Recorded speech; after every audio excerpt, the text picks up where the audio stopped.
Head coach Bud Grant and his staff, the job is not to get the Vikings to the top, it's to keep them there. And in 1975, Minnesota stayed tucked at the top by once again dominating their division. In beating the Bears twice, 28-3 in Minnesota and 13-9 in Chicago, the Vikings made it 12 wins in the last 14 games over Chicago. A 25-19 victory in a season split with the Lions brought the Vikings' record to 14 wins in the last 16 games with Detroit.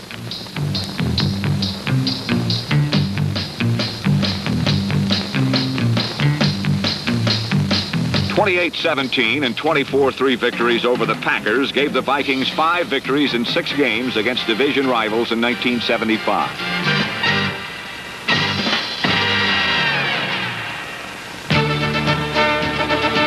Four of the wins were part of a 10-game season-opening win streak that virtually assured Minnesota of its 7th NFC Central Division title in the last 8 years.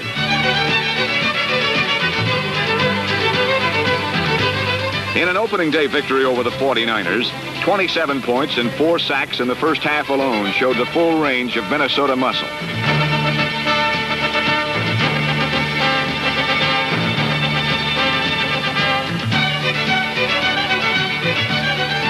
Either unit was capable of winning a game for the Vikings.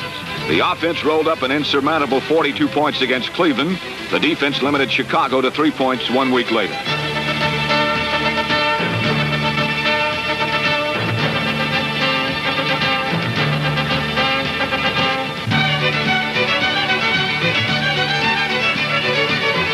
Number 4 and still counting with a win over the Jets. Another big day of offense.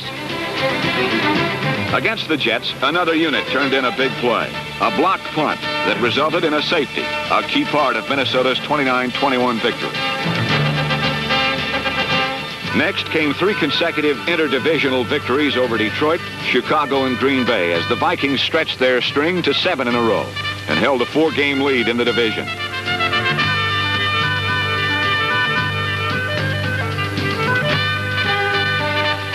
Atlanta fell 38-0, New Orleans 20-7 as the Vikings marched through the South.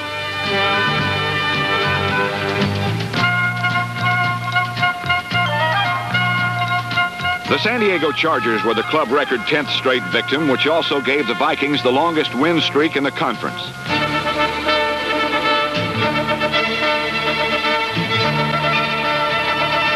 During the streak, Minnesota outscored their opponents by 162 points, an average winning margin of over 16 points. For the season, the Vikings rolled up 377 points, 3rd best in the league, and yielded just 180, finishing best in the league in both rushing and passing yardage allowed. In the end, 10 straight opponents left the field shaking their heads. In just 10 games, the Vikings all but locked up the Central Division crown.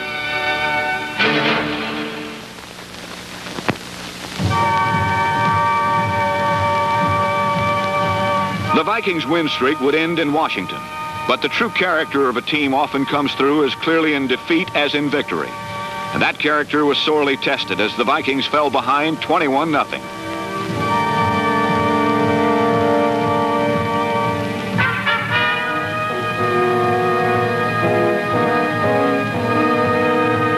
RFK Stadium rocked, but slowly, surely, each Viking drew deeply from Minnesota pride. There could still be victory with an inspired Viking comeback.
From the doorstep of defeat, the Vikings had outscored the Redskins 30-3 and led 30-24.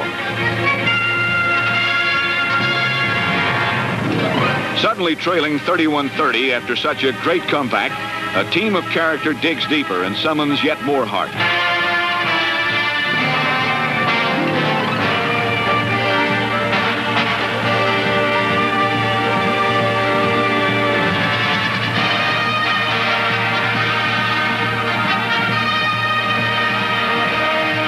The Vikings worked in close enough for a field goal try and summoned a man who has what many consider to be pro football's toughest job. But this time it wasn't to be for Fred Cox, a veteran of so many tense moments. This time his kick was deflected. No good. And the win streak was over. There would be no perfect season for the 1975 Vikings. A small thing, really, in light of the Vikings' impressive array of championships. The key is not to look back at losses, but to look ahead to future successes. That is the job of Bud Grant and his assistant coaches, Jerry Burns, Buzz Mertes, John Michaels, Neil Armstrong, Jocko Nelson, and Buddy Ryan, who replaces Jack Patera, now the head coach of the new Seattle Seahawks. Bud Grant's roster is dotted with up-and-coming young players, with 5-, 6-, and 7-year men in the prime of their careers, and with some remarkable veterans who are traditions in themselves. Men like defensive captain Jim Marshall, number 70, who each year reach back to reclaim past glories. Marshall has started every game the Vikings have played, and his consecutive game streak has now reached 222 games. He has never lost his enthusiasm for the game, and this season, 38-year-old Jim Marshall was merely brilliant once again.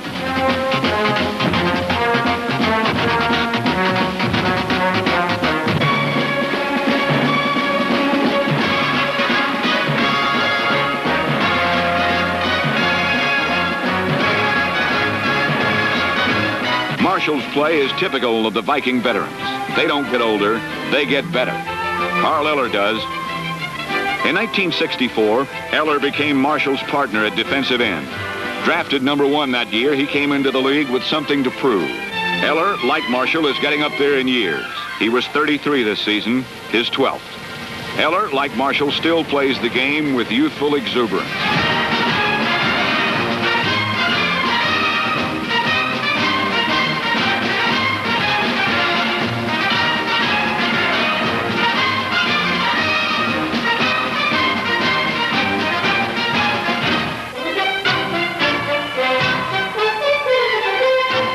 The experience that players like Eller add to the Vikings' success story comes forth in the big games.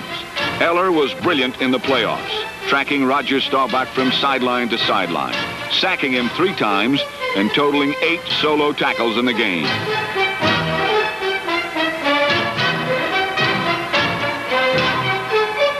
An example of the more contemporary player now at the height of his career is Alan Page. He is the only defensive player ever named NFL Most Valuable Player.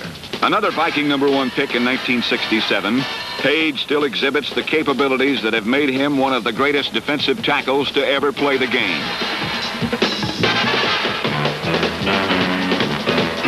Page of Notre Dame, Eller of Minnesota, Marshall of Ohio State, and Sutherland of Superior State in Wisconsin.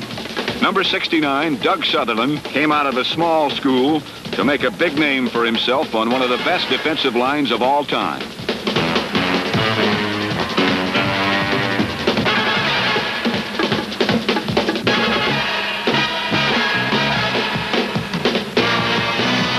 Number 75, Bob Lertzema, and yet another number 1 draft pick, Mark Mullaney, came on in special situations.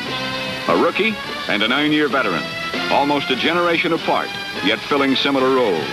Typical of each Viking's willingness to contribute to the Minnesota tradition.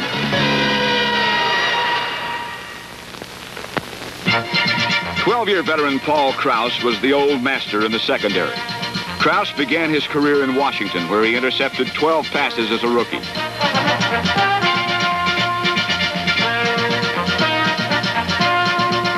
In 1968, Krause came to the Vikings and continued his knack for being around the ball. 33 years old in 1975, Krause was still the savvy scavenger. 1975, Krause intercepted 10 passes to move into second position on the all-time NFL interception list with 74. Against Detroit, Krause took a handoff from Wally Hilgenberg, who was a co-captain with Krause at Iowa, and scored the third touchdown of his pro career. Later, Hilgenberg said, "I didn't give the ball to Paul because he's faster. I gave it to him because I'm a better blocker." Krause brings the cool of 12 years in pro football to the secondary, playing alongside the young veterans of the defensive backfield. Nate Wright, Terry Brown, who became a starter when Jeff Wright went down with an injury, and Bobby Bryant. Though a 12th round draft pick, number 27, Autry Beeman made the roster and fit right in. The Wright brothers, Brown and Bryant. These are the players in their prime who will carry the Viking colors as younger players like Autry Beeman gain playing experience for the day when he too will get his chance as a starter.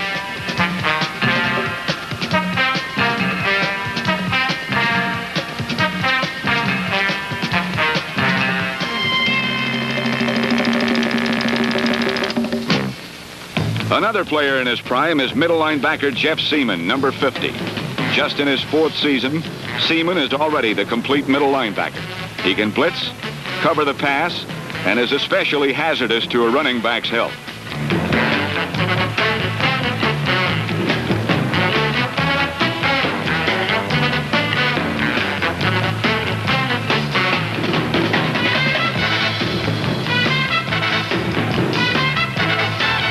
In the linebacker corps, the heavy experience comes from the outside positions.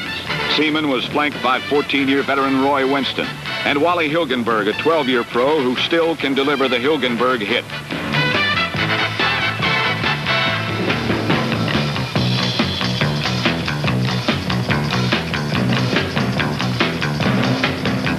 Only Jim Marshall has been a Viking longer than Roy Winston, number 60. These next two plays may seem to be an instant replay, but aren't. Winston and Eller have been manning the left side together for 12 years now and can play the sweep in their sleep. Winston and Hilgenberg are using their experience to help prepare their backup men. One is number 54, Fred McNeil, a savage pursuer.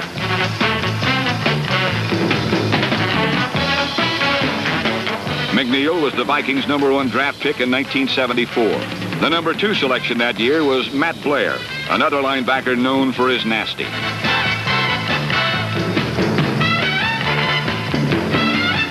Like so many young players, Blair made his mark on special teams, a black and blue mark.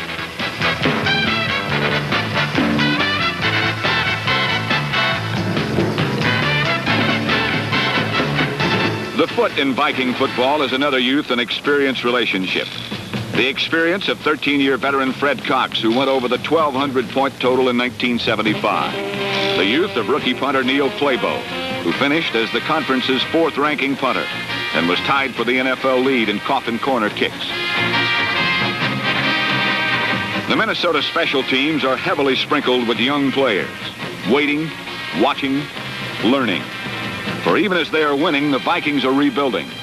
And these players will be ready to step into starting roles when their time comes, keeping the Viking ship on an even keel. One notable veteran is number 41, 11-year pro Dave Osborne. Until this season, he held the Vikings' single-season rushing record.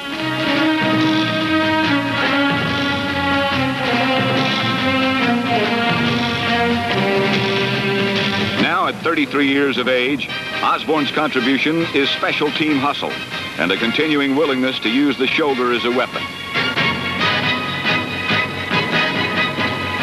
One skill that all Viking backs must exhibit is pass-catching ability, and it doesn't hurt if they can run after the catch.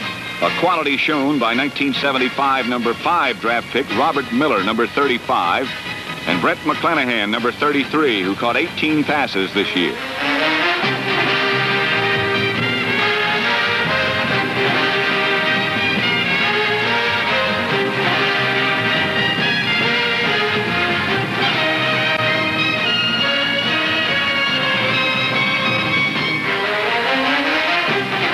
Ed Marinaro, number 49, hauled in 54 passes in 1975, the second highest total on the team.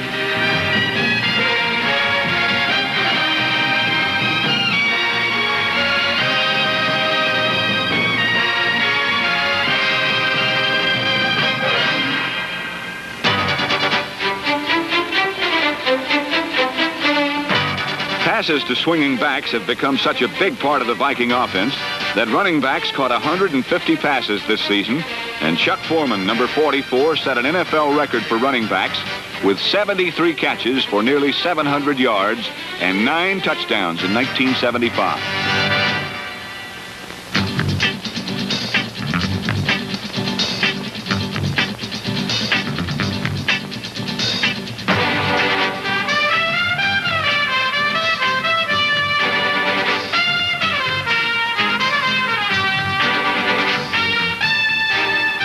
Shorter passes made pass blocking easier for the Minnesota offensive line. Steve Riley, John Ward, Steve Lawson, Charles Goodrum, and Andy Maurer. Ed White, Ron Yeri, and Mick Tingelhoff set Chuck Foreman loose on the first 1,000-yard rushing season in Viking history. Here, Tingelhoff cuts number 52, Jet middle linebacker Steve Reese. Yeri, number 73, seals off the inside. Number 62, Ed White cleans up the outside, and Chuck Foreman is on his way to 1,070 yards.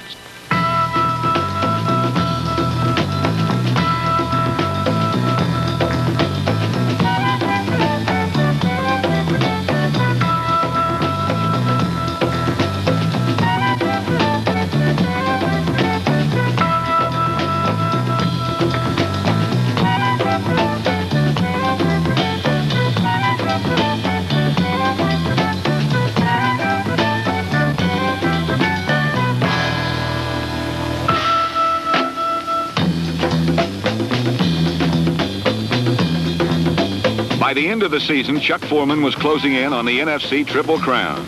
On closing day, Foreman wrapped up the receiving and scoring titles, but fell a mere 6 yards short of the rushing championship. He shared the NFL record for touchdowns in a season with Gale Sayers and O.J. Simpson with 22 until Simpson went him one better. Sayers, Simpson, and Foreman, not bad company. So for all that, Chuck Foreman, here's a kiss from Mom. Here's your mother, honey. Hi. Come kiss your mommy. Hey, Mom. Come kiss your Aunt Lulu. Other than a sawtooth. Other than Aunt Lulu. Other than a sawtooth.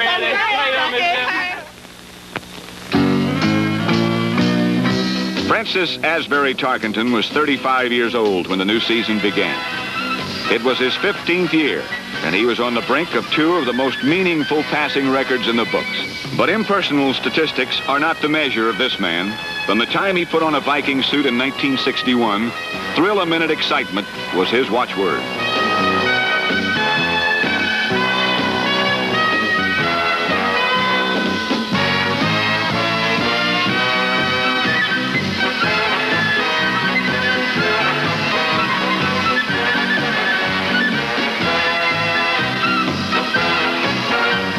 Following a 5-year fling in New York, Tarkenton returned to the Vikings in 1972. The same excitement was still there, and the record books beckoned. Entering the 1975 season, Tarkenton was closing in on all of Johnny Unitas' records, a tribute to his durability and to his excellent receivers. One was tight end Stu Voigt, who had his best season ever with 34 catches in 1975.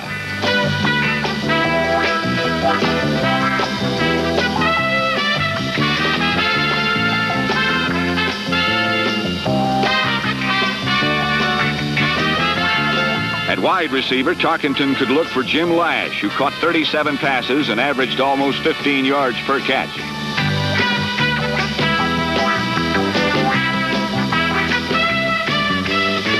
At the other wide receiver, Tarkenton found John Gilliam 50 times for over 15 yards a catch and 7 touchdowns.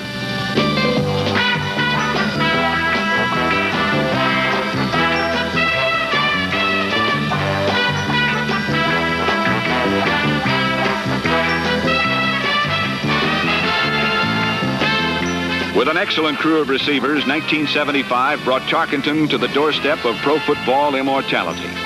He has done it with a style all his own, a style that was not always accepted. I scrambled, which was a terrible thing for a quarterback to do. How could you not stay in the pocket all the time? Because that's the way a quarterback was supposed to be. And all these things were hard for a lot of people to adjust to. Writers, sportscasters, coaches, so forth. And they couldn't see how this freak could come and play. And so I've somehow defied some of those criticisms and odds, and now people are finally saying that, well, maybe we were wrong. Most quarterbacks that play today are mobile quarterbacks who can run with the football, who can scramble, who can buy time to get more time to pass, and these are the guys that are the most successful in our game now.